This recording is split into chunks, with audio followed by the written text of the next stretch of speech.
Hey everyone, this is TurdFlingingMonkey. So upon request, I'm adding to the Red Pill Grief Cycle series with a part 4. This part is going to focus specifically on overcoming the Red Pill Rage. Now if you've watched the other parts of the Red Pill Grief Cycle, you already know where you're going, you already know more or less how to get there, but you may be struggling, you may be stuck. So in an effort to help you break through, I'm going to talk about some things which hopefully can help you get over the Red Pill Rage and move forward in your Red Pill journey. So the first thing you have to understand is the Red Pill Rage is an emotional state. It's based wholly on emotion. So there's no amount of facts, reason, logic, or evidence that I can give you which is going to help you get over the Red Pill Rage. Being an emotional state, you can only overcome this by fighting emotion with emotion or by overcoming emotion entirely. So the first tool you have in your tool belt is acceptance. Now that sounds simple, but it's actually very hard. You have to accept that fighting is pointless, that it's a waste of your time. As much as you hate the current system, as much as you're angry at the world, as much as you're angry at gynocentrism, you can't do anything to stop it. You can't do anything to fix it. You only have power over yourself. Generally, the more you validate yourself externally, through society and through others, the stronger your Red Pill Rage. The stronger you feel betrayed by those you identified with and by those you derived your validation from. In those cases where external validation is very important to you, you're going to feel much more emotional response, and simply accepting reality isn't going to be enough. So you have to counter emotion with emotion.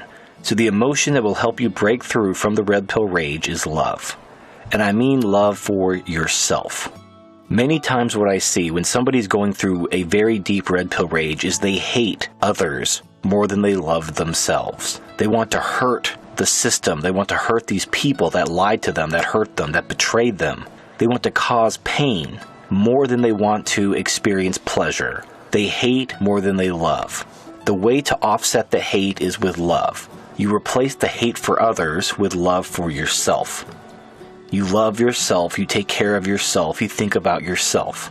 You accept that they're pieces of shit, and you're fucking awesome. You move forward with your life, and you leave the dipshits behind. And now we return to acceptance. I'll use my mother as an example. My mother abandoned me. She was never that great of a mother, by any stretch of the imagination. There was a time where I was angry at her, but I realized that hurting her, causing her pain, wouldn't actually make me feel better. And if I was in a mental state where her pain would make me feel better, then that was actually bad. That would actually be a bad place for me to be in. You don't want to be in a place where you derive pleasure from the pain of others. You want to love yourself. You want to stop giving a shit about them. As long as they can't hurt you anymore, fuck them. Now, living in a gynocentric society, you can still be hurt by agents of gynocentrism. Even if you're not dating, even if you're not married, a woman can accuse you of rape or sexual assault or groping or who knows fucking what. It's getting worse by the day, honestly. But you can't fix that. There's too many cucks and manginas. You can't fix the system. All you can do is fix yourself. All you can do is improve yourself. All you can do is love yourself.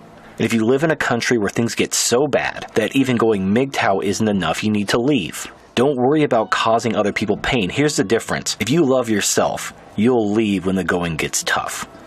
But if you hate the system, if you hate the other people who hurt you so much, you'll stay, and the system will destroy you. And then what did you accomplish? You accomplished nothing. You would have been far better off if you just left. And loving yourself and not giving a shit about these other people, even those who hurt you, will help you keep a clear head and will help you act in your self-interest when the time comes, instead of acting in their interest, instead of playing their game, instead of feeding into their bullshit. You know, there's this old cliched poem. I've seen it on cards, I've seen it on magnets, I've seen it on bumper stickers. It's that cliche. And yet, it's still true. And it says, God grant me the serenity to accept the things I cannot change, the courage to change the things I can, and the wisdom to know the difference. And this is how you break out of the Red Pill Rage. The reason why you're stuck in the rage phase is because you haven't been granted the serenity to accept the things you cannot change. You're focusing on the things you cannot change instead of things you can change. You can change yourself. You can change your emotional state. You can choose to be happy. You can choose to reorient your life towards something meaningful. You can choose to love yourself. These are things you have control over. What you don't have control over is whether your society is gynocentric, the marriage laws, female nature, hypergamy, gynocentrism. You don't have control over those things at all. Instead of focusing on those things, focus on yourself, love yourself, and move forward. Have the courage to change the things you actually have control over, and gain the wisdom to know the difference between the two.